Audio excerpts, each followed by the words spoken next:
இது உட்புறம்.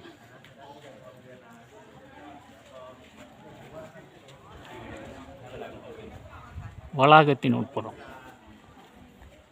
கட்டடத்தின் உட்புறம் அல்ல, வளாகத்தின் உட்புறம்.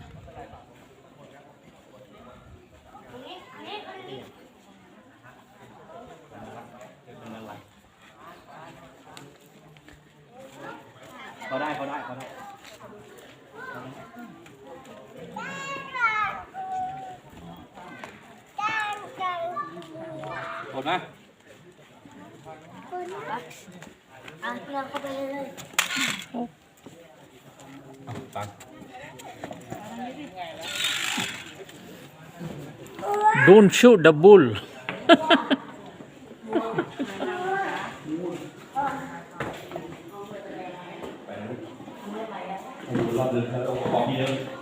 இந்த நந்திகளை பார்க்கும் போதெல்லாம்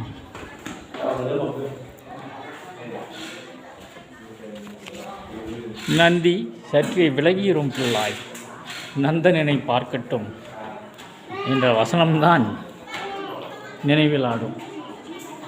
இதுவும் நோ என்ட்ரன்ஸ், மறுபடியும் அந்த பாதை தானா? சரி, இந்த நந்தியை பார்க்கறதுக்காக இப்படி ஒரு பழியை பண்ணி வைக்கிறேன்.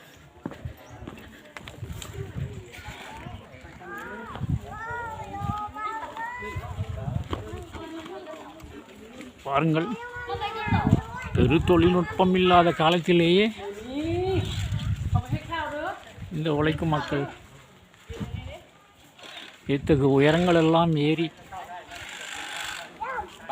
இந்த மன்னர்களின் மகிமையை பறைசாற்றுவதற்காக உயிரை பணயம் வைத்து கட்டடம் எழுப்பியிருக்கின்றார்கள். கட்டளை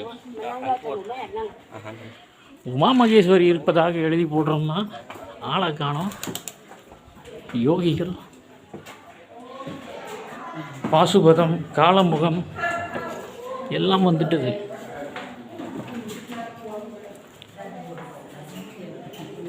விட்டுட்டு தான் போதுங்க, என்ன தான் பண்ணுறது? சிசன தேவர்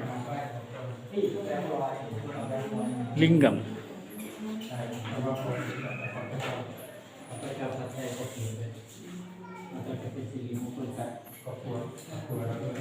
இது சடங்குகள் செய்வதற்காக பயன்படுத்தப்பட்ட அறை என்று விளக்கம் தரப்பட்டுள்ளது.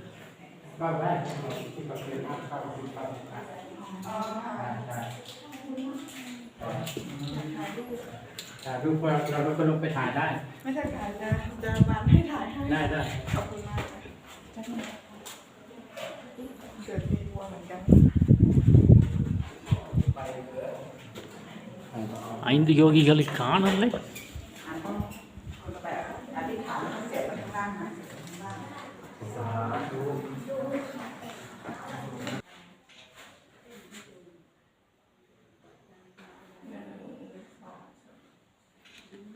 கம்சனை போன்ற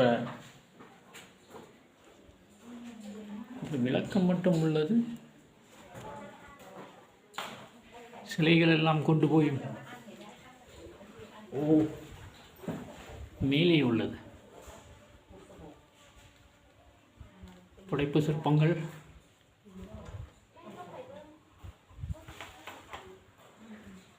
கம்சனை கொன்ற கதையை விவரிக்கின்றதாம் சொல்றாங்க. நமக்கு ஏன் வரும்?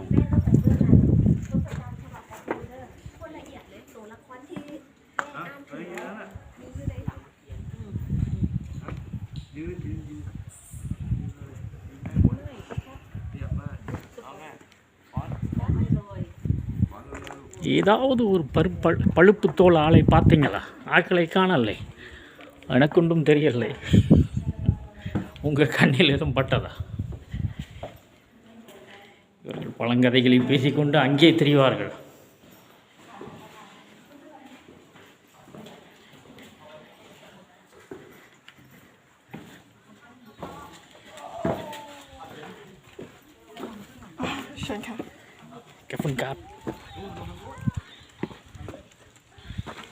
அதனால தான் இவர்களை வாய் நுரைக்கும் பேச்சாளர்கள் என்பது.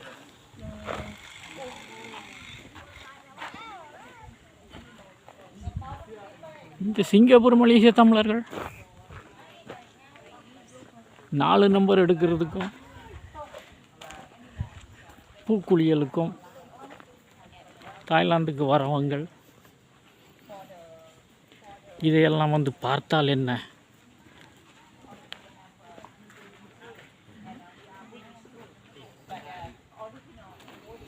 தற்பெருமை பேசி பேசியே காலம் கழிகின்றது.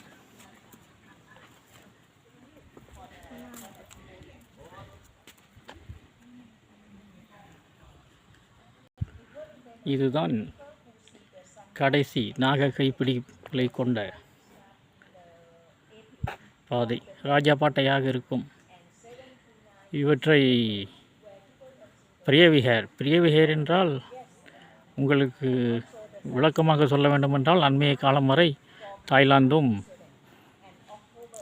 கம்போடியாவும் முருகல் நிலைகளை ஏற்படுத்தி கொண்டு போரிட்ட அளவுக்கு சென்ற அந்த வரலாற்று நகர் உள்ள பகுதி இப்பொழுது அது யுனெஸ்கோ மரபுரிமை பெற்றதாக அறிவிக்கப்பட்டு கம்போடியாவோடு உரிமையானது என்று முடிவு வந்துவிட்டது உலக வழக்காடு மன்றத்தில். அங்கு பார்க்க வேண்டும் அந்த பாதைகளை, ராஜபாட்டைகளை அகன்றிருக்கும். அதேபோல் தான் லிங்க பார்வதத்தில் உள்ள இதுவும். எப்படியோ எங்களோட ஆக்களின் உழைப்பை உறிஞ்சி இவன்கள் கொடி நாட்டி இருக்கின்றான்கள் இந்த ராஜா பசங்கள். நன்றிகள்.